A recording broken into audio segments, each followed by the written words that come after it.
Hey guys, welcome back. It's me again, Provincianang Morena.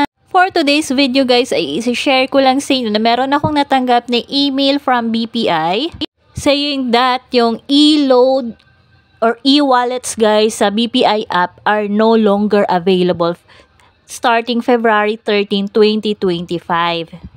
Kapag nagta-transfer kasi ako ng pera, yun ang gamit ko guys kasi 10 pesos lang yung fee. Kasi kapag dito tayo sa transfer to any banks, ano siya, or sa InstaPay, 25 pesos.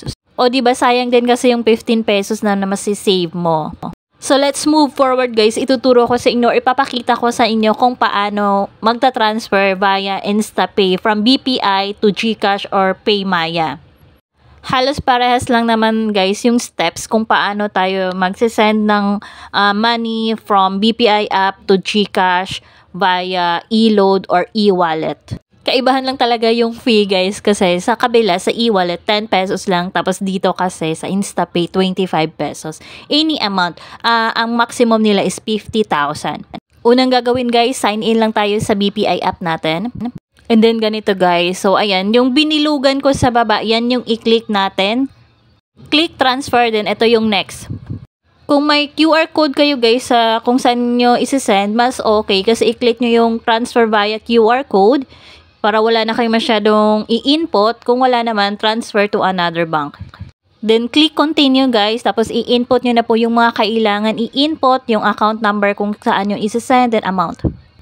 Kapag na-click nyo na yung continue guys, ito yung lalabas. So, ang daming banks na pwede nating pagsisendan. So, dyan sa search, so tinype ko lang yung GCash para mas mabilis. Kasi yung naka-alphabetical letter kasi siya. Para mas madali, i-search na lang natin. Then next, ito po yung lalabas guys. So, ayan yung tinype kong GCash. Tapos lalabas na yung GCash or G-Exchange. Tapos click mo lang yan.